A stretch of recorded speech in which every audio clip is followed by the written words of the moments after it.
სახელითა მამისათა და ძისათა და სულისა წმინდისათა ჩვენთან არს ღმერთი. არს და იყოს. დღეს არის წმინდა დიდმარხვის მესამე კვირა, რაც იმას ნიშნავს, რომ ჩვენ აღვასრულებთ პატიოსანი და ცხოველსყოფელი ჯვრის თაყვანისებას. რას ნიშნავს პატიოსანი და ცხოველსყოფელი ჯვრის თაყვანისების აღსრულება და რატომ არის მესამე კვირას დაწესებული სწორედ ეს უდიდესი დღესასწაული თაყვანისება პატიოსნისა და ცხოველსყოფელისა ჯვარისათა.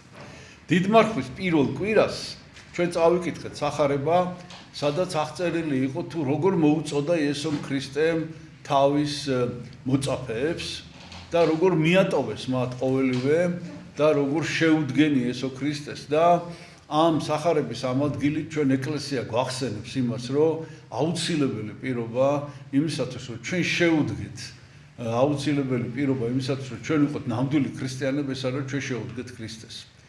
დიდმარხვის მეორე კვირას ჩვენ წავიკითხეთ სახარება განღვეულის განკურნების შესახებ, სადაც ჩვენ ვისაუბრეთ იმის შესახებ, თუ როგორ მიიყვანა განღვეული, ანუ პარალიზებული ადამიანი 4 მეგობარმა, რომელიც არის 4 מחარებელი, 4 სახარება, ანუ სახარების სისრულე ერთად, როგორ მიიყვანა იესო ქრისტესთან და იმისათვის, რომ იგი მოხვედრილიყო, აუცილებლად ჭერი უნდა აეხადათ.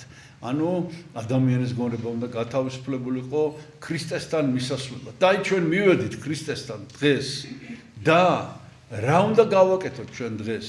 და უფალი გვეუბნება.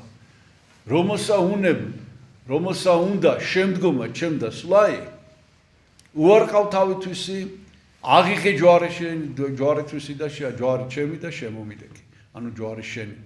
რას ნიშნავს? ესე იგი პირველი რითიც იწყება ეს სიტყვები არის რომ რომელსა უნდეს. ესე იგი პირველი ეს არის რომ ჩვენ უნდა მოვინდომოთ. ესე იგი ჩვენ მონდომებაზეა ეს დამოკიდებული. ჩვენ თუ ეს არ გვინდა არაფერი არ გამოვა. ჩვენ უნდა ეს გვინდოდეს და ეს უნდა გადავწყვიტოთ. პირველი ჩვენ ეს უნდა გვინდოდეს რომ შევუდგეთ უფალს. მეორე თუ ჩვენ გვინდა რომ შევუდგეთ, უნდა უარყოთ საკუთარი თავი. რას ნიშნავს საკუთარი თავის უარყოფა? აქ საუბარი არის ღირებულებათა სისტემაზე. აქ საუბარი იმაზე, რომ თუ ჩვენ უფალთან მივდივართ, ჩვენ ჩვენი პრინციპებით, ჩვენი წესებით უფალთან ვერ მივალთ. ჩვენ უნდა ყველაფერი გადავდოთ, ჩვენ უნდა ჩვენს პრინციპებზე უარი ვთქვათ, იმიტომ რომ ნამდვილი ჭეშმარიტი პრინციპები შევიტყოთ და აი სწორედ ამაზე ამბობს უფალი. აღიღე ჯვარი. რას ნიშნავს ჯვრის აღება? ჯვარი, აი სწორედ ის, რასაც ჩვენ დღეს აღვასრულებთ თაყვანისება, ეს არის ორი ხაზის, ვერტიკალური და ჰორიზონტალური ხაზის გადაკვეთა. ვერტიკალური ხაზი სიმბოლურად აღნიშნავს ადამიანის ვალდებულებებს, დამოკიდებულებას უფლის მიმართ. ეს არის ვერტიკალური ხაზი, როდესაც ადამიანი უფალთან ამყარებს კავშირს. როგორ უნდა დაამყაროს? ეს არის 10 მცნების პირველი 4 მცნება, სადაც ჩამოთვლილია თუ რა ევალება ადამიანს უფლის მიმართ. და მეორე ხაზი, ჰორიზონტალური, ეს არის ადამიანთან დამოკიდებულება, რომელიც განსაზღვრული არის 10 მცნების ბოლო 6 მცნებით. ეს არის ადამიანის ცხოვრების მორალური, ზნეობრივი კანონი. აი ჩვენ კარგად უნდა წავიკითხოთ, კარგად უნდა შევისწავლოთ ესა და ჩვენ უნდა ვიცხოვროთ 10 მცნების მიხედვით. პირველი 4 მცნება, ეს არის ვერტიკალური ხაზი და მეორე 6 მცნება, ეს არის ჰორიზონტალური ხაზი და ეს არის ჯვრის თაყვანისცემა. უნდა ავიღოთ ჩვენი ჯვარი, უნდა ჩვენ ეს ღირებულებათა სისტემა უნდა გავითავისოთ. ეს ღირებულებათა სისტემა უნდა ვაღიაროთ და ეს ღირებულებათა სისტემა უნდა გახდეს ჩვენთვის ჩვენი სისტემა. აღიღე ჯვარი და შემომიდეგ მე. რას ნიშნავს?